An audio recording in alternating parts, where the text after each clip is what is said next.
Welcome back to Explore Error.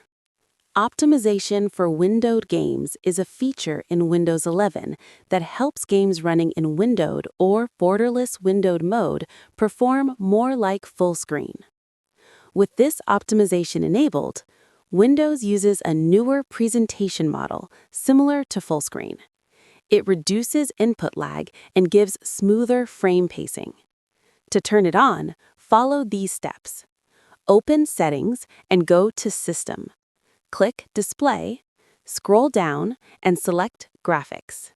Here, you can turn optimization for windowed games on or off.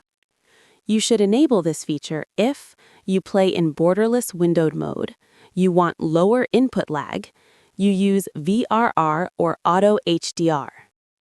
Turn it off if the game stutters or flickers, Alt-Tab is slow or buggy. That's it. If you have any questions, leave a comment below the video.